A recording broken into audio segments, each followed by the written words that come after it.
ব্যারাকপুর সিংহ jewellers ডাকাতি এবং খুনের ঘটনায় 5 জনকে দোষী সাব্যস্ত করল ব্যারাকপুর আদালত। নিশিদিন ডায়াগনস্টিক সেন্টার, এ কমপ্লিট ডায়াগনস্টিক সলিউশন। আমাদের ঠিকানা 144/1 সেন্ট্রাল রোড, আনন্দপুরি, ব্যারাকপুর, কলকাতা 122। আমাদের যোগাযোগ 9875338719। 2023 সালের 24শে মে ব্যারাকপুর ওল্ড ক্যালকাটা রোডে সিংহ জুয়েলার্সে ডাকাতি করতে আসে 5 জন দুষ্কৃতী। এর মধ্যে 4 জন দোকানের ভিতরে ঢুকলেও একজন বাইরে ছিল। সেই সময় ডাকাতিতে বাধা দিলে ডাকাত দলের গুলিতে নিহত হন স্বর্ণ ব্যবসায়ী নীলরতন সিংহের ছেলে নীলাদ্রি সিংহ। সেই ঘটনার তদন্তে নেমে টিটাগড় থানার পুলিশ গ্রেপ্তার করে 5 জনকে। বিচার শুরু হয় ব্যারাকপুর আদালতে। অবশেষে শনিবার সেই ঘটনার সঙ্গে যুক্ত 5 জনকে দোষী সাব্যস্ত করলেন ব্যারাকপুর আদালতের বিচারক। গোটা বিষয় নিয়ে ব্যারাকপুর পুলিশ কমিশনারেট কার্যালয়ে সাংবাদিক সম্মেলন করে শনিবার বিস্তারিত জানান ব্যারাকপুর পুলিশ কমিশনারেটের নগরপাল অলোক রাজুরিয়া। তিনি জানান, 1 বছর 3 মাসের মধ্যে ঘটনার তদন্ত শেষ হয়ে বিচার হচ্ছে এবং দোষীরা দোষী সাব্যস্ত হচ্ছে। 24 মে 2023 তে আনুমানিক 6টা সময় 5 জন যারা দুষ্কৃতী তারা একটা গোল্ড শপ যেটা আছে ওখানে ঢোকেন আনন্দপুরিতে, অ্যান্ড ওখানে ওনারা ফায়ার আর্মস ইউজ করে। তো নীলাদ্রি সিং 26 ইয়ার্স ওল্ড, ওনার দুঃখদ মৃত্যু হয়। আর তাছাড়া ওনার বাবা উনি আমার সঙ্গে উপস্থিত আছেন, মিস্টার নীলরত্ন সিং, ওনাকেও পায়ে এটা গুলি লাগে। তাছাড়া একজন और যে দোকানে যেটা কাজ করতেন ওনাকে গুলিটা লাগে। আমাদের পুরো আমরা একটা ইনভেস্টিগেশন টিম করে আপনাদেরকে আমরা জানিয়েছিলাম যে আমরা 5 জনকে অ্যারেস্ট করেছিলাম। তার মধ্যে একজন আমি আপনাদেরকে জাস্ট মেমোরি ফ্রেশ করার জন্য বলে দিচ্ছি, উত্তম কুমার, ও বেসিক্যালি পাটনা ভিটা পুলিশ স্টেশন পাটনা। সফি খান কামারহাটিয়ে লোকটি থাকতো। जमशेद अंसारी तालीधारी साहिबगंज, तालीधारी पुलिस स्टेशन साहिबगंज जिला। राजवीर सिंह जालंधरे लोग। आसिफ खान इनार बाड़ी होच्छे PS तिरत्तल बालेश्वर उड़ीसा। और आसिफ खान पापिया मर्डर केस যেটা 2006 একটা খুবই সেন্সেশনাল মার্ডার কেস ছিল। উনি পাপিয়া উনি হিস্ট্রি টিচার ছিলেন। তো ওনার বাড়িতে ঢুকে ওনাকে মেরে দেওয়া হয়েছিল। তো এটা আসিফ খানে ওই কেসে কনভিকশন হয়েছিল, অ্যান্ড তারপরে ও বেউর জেলে ছিল, অ্যান্ড প্রোডাকশনের সময় ও পালিয়ে যায়।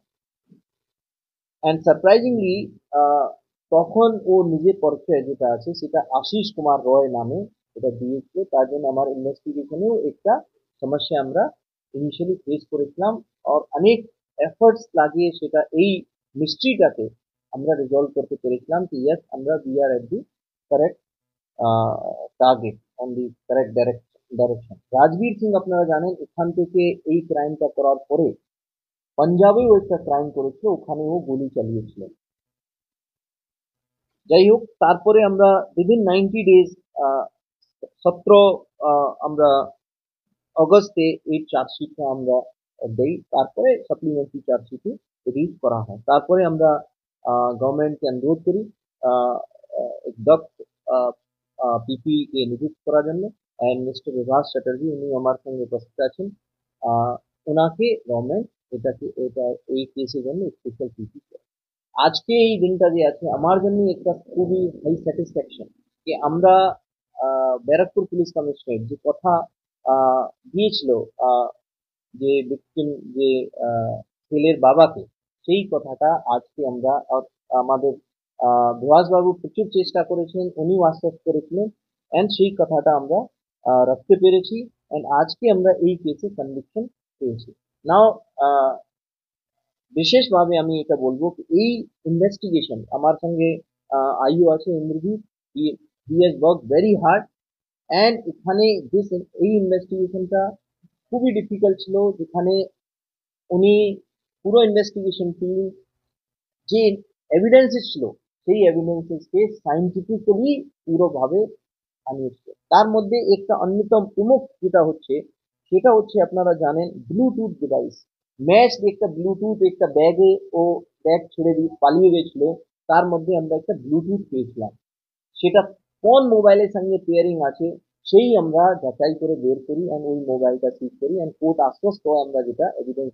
তাছাড়া তাছাড়া আমরা ক্যালকাটা, আমরা ব্যারাকপুর, আমরা হাবড়া, যেভাবে কোথায় থেকে এরা বাইকটা চুরি করেছিল, দুটা বাইক চুরি করেছিল, সেই আমরা সন্ধানটা পাই এন্ড তাদের বয়ানটা আমরা রেকর্ড করি। তাছাড়া আমরা পুরো ওদের মুভমেন্ট সেটাই সিসিটিভি এ যেখানে যেখানে ক্যাপচার হয়েছিল সেই সিসিটিভি এ আমরা ভিডিও ফুটেজ নেই এন্ড সেই ভিডিও ফুটেজে আমরা এটা টেকনিক্যাল ভাষায় বলি video enhancement and matching tools. সেটা করে আমরা কোর্টের সামনে এটা প্রমাণ করি যে যে মোটরসাইকেল দেখা যাচ্ছে, যার ছবি দেখা যাচ্ছে, সেই ছবি সেই মোটরসাইকেল এই ক্রাইমে ব্যবহার হয়েছিল।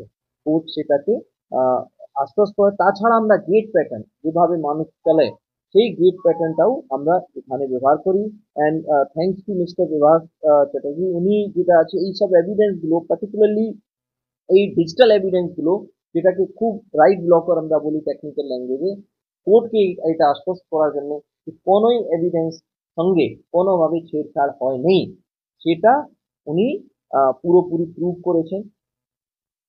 তাছাড়া আমরা এই কেসে আইপিডিআর দিয়ে আমরা এটা কোর্ট কোর্টকে এটা আশ্বস্ত করি যে এদের মুভমেন্ট সঙ্গে এদের কেন কি এটা কোনো ডাইরেক্ট এভিডেন্স ছিল না, কেউ ওকে চিনতো না, তাহলে এই কেসটা খুব ডিফিকাল্ট ছিল and because it is a 396 case, so definitely court needs very strong evidences. So finally within a period of 1 year 3 months আমরা 15 মাসের মধ্যে এটা কনভিকশন, আজকে কনভিকশন হয়েছে এন্ড আই থিঙ্ক 2 তারিখ যেটা আছে ওদের সাজা হবে এন্ড এটা এট পার্সোনাল লেভেলে আমাদের জন্য একটা স্যাটিসফ্যাকশন যে এটা জাস্টিস যে আমরা আশ্বস্ত করেছিলাম ব্যারাকপুর পুলিশ কমিশন সেটা আজকে আমরা ডেলিভার করতে পেরেছি। It is a team work. এটা যেখানে আমাদের আইও ইন্দ্রজিৎ, অল সুপিরিয়র অফিসার্স, আমাদের BD team and then Mr. Raj Chatterjee and surprisingly no witness, কোনোই witness এই কেসে hostile ব্যান হয়নি। such a good professional investigation এই কেসে। অপরদিকে মামলার সরকারি পক্ষের আইনজীবী বিভাস চট্টোপাধ্যায় জানান, ভারতবর্ষে এই প্রথম কোনো ঘটনায় ব্লুটুথ ডিভাইস দিয়ে আসামিকে চিহ্নিত করে তদন্ত সম্পন্ন করা সম্ভব হলো। সবই বললেন, তো একটা দুটো জিনিস আপনাদেরকে অ্যাড করি।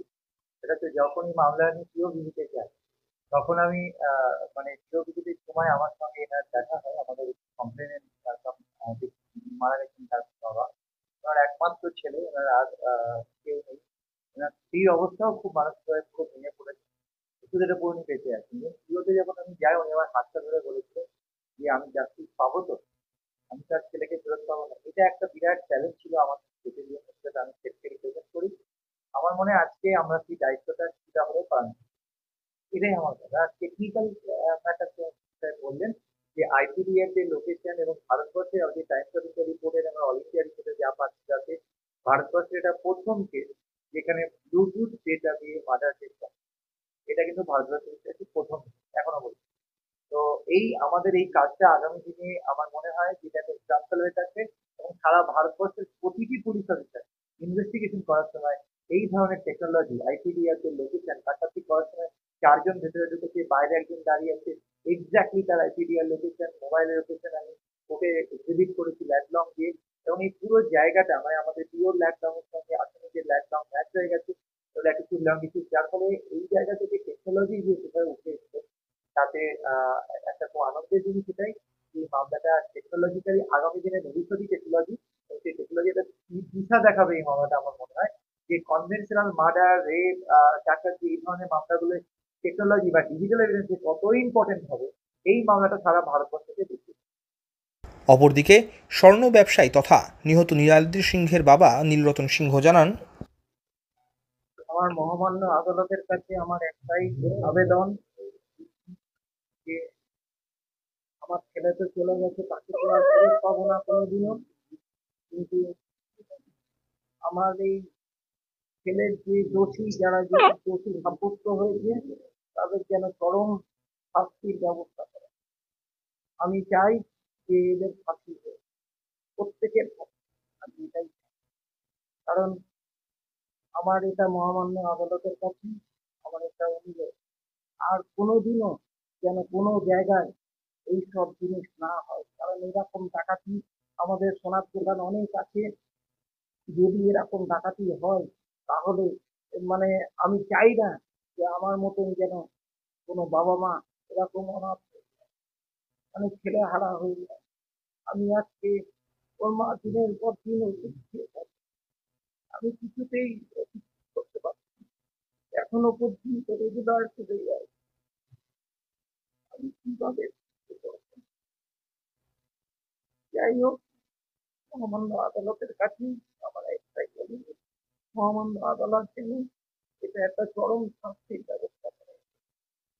আর এই জিনিস যেন কোনো জায়গায় কোনোদিনও না হয় তার ব্যবস্থা সিপি সাহেব একটু দেখবেন। আর আমাদের এই কেসের জন্য আমাদের যে সিপি স্যার বিভাগ চ্যাটার্জি, উনি অনেক অনেক লড়েছে এটার জন্য। আমাকে অনেক কিছু জিজ্ঞেস করেছে এই ব্যাপারে, সব সময় ফোন করেছে, আমিও ফোন করেছি। উনি অনেক আমার জন্য লড়েছেন। আর আমাদের যে টিটাগড় থানার আয়ও ইন্দ্রজিৎ বাবু, ওনার অবদান অনস্বীকার্য, মানে কিছু বলার নেই। মানে উনি যা করেছেন যে অদ্ভুত, আমার খুব ভালো লেগেছে। কারণ উনি আমাকে টিটাগড় থানায় আমাকে ডেকেছে, আমি গেছি, আবার উনি আমাকে বাড়ি পৌঁছে দিয়েছেন, অনেক কিছু করেছেন আমার। আমি ওনাদের কাছে কৃতজ্ঞ। মানসিক শান্তি পেলেন আজকে একটুখানি মানসিক শান্তি পেয়েছি। এখন দেখা যাক 2 তারিখ সোমবার কি শাস্তিটা হয়, তার উপর আমি আশা করে বসে রইলাম মহামান্য আদালতের দিকে। সব সময় এখনো রয়েছে আতঙ্ক, যেন মনে হচ্ছে যে হয়তো ওই আবার বন্দুক বার করবে। কোনো কাস্টমার সামনে আসলে, বিশেষ করে যারা মানে জেন্টস কাস্টমার সামনে আসলেই যেন মনে হচ্ছে যে আবার বোধহয় বন্দুক বার করবে, বন্দুক বার করে বলবে যে সব বার করে। সাধ্যের মধ্যে স্বপ্নের ফ্ল্যাট খুঁজছেন? লাবণ্য গ্রুপের পক্ষ থেকে ব্যারাকপুর হরিসভা মন্দিরের নিকটে সোনাঝুরি আবাসন। থাকছে lift, top floor, set, 0% GST। এছাড়াও থাকছে ব্যাংক লোনের সুব্যবস্থা। ফ্ল্যাট বুকিং চলছে। আমাদের যোগাযোগ 7278200456।